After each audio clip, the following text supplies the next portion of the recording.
Dalam video ini saya akan mengangkat aplikasi design thinking di industri customer goods atau consumer goods.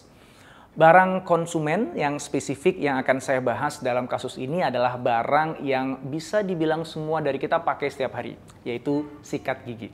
Salah satu merek sikat gigi yang aktif berinovasi juga merupakan salah satu merek sikat gigi yang paling tua adalah Oral-B. Sejak dekade 90-an, Oral-B sudah beberapa kali melahirkan inovasi-inovasi sikat gigi yang sukses dengan para konsumen karena menggunakan pendekatan yang human-centered, yaitu dengan design thinking. Dalam video ini saya akan mengangkat dua contoh inovasi yang dilakukan oleh Oral-B.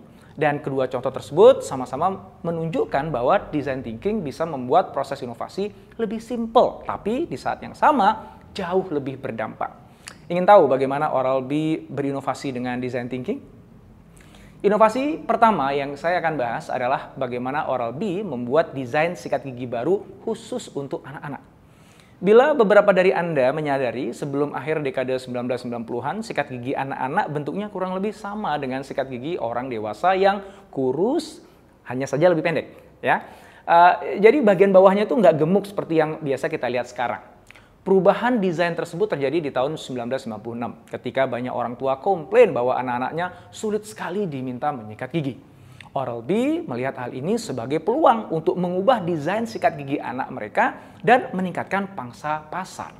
Untuk menciptakan desain baru ini, Oral-B memilih untuk bekerja sama dengan konsultan desain, IDEO.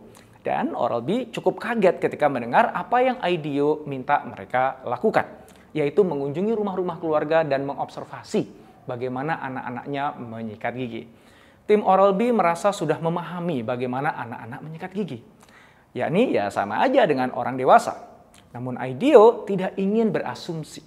Oral-B setuju dan akhirnya tim melakukan kunjungan-kunjungan empathize untuk mencari tahu apa yang anak-anak lakukan berbeda ketika menyikat giginya.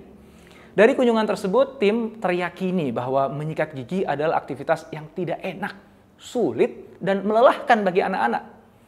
Dan mereka jadi tahu kenapa. Temuan utama yang mereka dapatkan adalah bahwa anak-anak memegang sikat gigi dengan cara yang berbeda dari orang dewasa.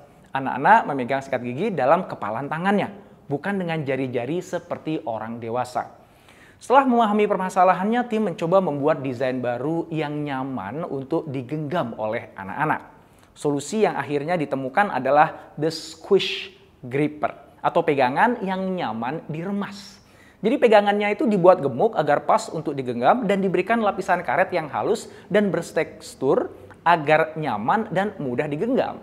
Selain itu, desainnya diberikan warna-warna terang dan gambar-gambar lucu agar secara estetika lebih menarik bagi anak-anak. Saat prototipenya diuji cobakan dengan anak-anak, hasilnya positif. Anak-anak merasa lebih nyaman dalam menyikat gigi dan hasilnya sikatannya jadi lebih bersih. Saat dirilis, desain baru ini sangat sukses di pasar dan juga mengubah bagaimana pemain lain membuat sikat gigi untuk anak-anak. Oral-B juga menggunakan design thinking beberapa tahun lalu untuk memperbarui desain sikat gigi elektriknya. Selain Oral-B, banyak merek-merek consumer goods lainnya yang ingin mengikuti tren digitalisasi dengan membuat produknya smart atau secanggih mungkin.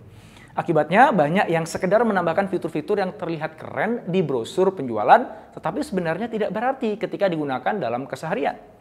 Hal yang sama hampir terjadi kepada Oral-B. Ketika Oral-B pertama menceritakan keinginan mereka ke konsultan desain Future Facility, Oral-B menginginkan sikat gigi elektrik yang diberikan teknologi pelacakan data sehingga mampu menilai seberapa sih sikat giginya sudah bersih, memberikan informasi terkait sensitivitas gusi mereka, kemudian juga bisa memainkan musik. Future Facility merasa Oral-B belum begitu memikirkan pengalaman pelanggan, sehingga Future Facility meyakinkan Oral-B untuk lebih fokus memikirkan bagaimana penambahan teknologi dapat menyelesaikan sejumlah frustasi besar yang sering dimiliki oleh pelanggan. Nah, setelah melakukan proses empathize, ada dua frustasi utama yang dimiliki pelanggan ternyata. Yang pertama adalah ketika baterai sikat giginya habis, terutama ketika dalam perjalanan. Maka dari itu, Oral-B menambahkan fitur USB charging agar penggunanya bisa lebih mudah mengisi baterainya dimanapun dengan bantuan gadget mereka. Frustasi yang satu lagi adalah bagaimana pengguna sering kelupaan untuk memesan kepala baru, sehingga tidak punya pengganti ketika kepalanya sudah tidak bagus. Solusi yang dibuat untuk permasalahan ini adalah aplikasi yang terkoneksi ke sikat giginya via Bluetooth. Jadi ketika pengguna menyadari kepalanya sebentar lagi harus diganti, ia cukup menekan tombol pada sikat giginya, yang kemudian akan mengirimkan pesan notifikasi ke HP pengguna yang mengingatkannya untuk membeli kepala baru. Nah, karena design thinking, hasil akhirnya adalah sebuah produk yang berhasil membuat konsumen lebih senang dengan kadar penambahan teknologi yang pas. Nggak terlalu banyak, nggak terlalu sedikit. Dua contoh inovasi Oral-B yang saya ceritakan tadi menunjukkan bahwa fokus design thinking terhadap customer bisa mencegah proses inovasi menjadi terlalu kompleks. Karena memfokuskan kita untuk mengidentifikasi perubahan desain yang memang benar-benar harus dilakukan untuk meningkatkan kualitas pengalaman pelanggan. Dampaknya, inovasi yang dilakukan mungkin nggak banyak, tetapi peningkatan penjualan yang dihasilkan bisa jadi sangat tinggi.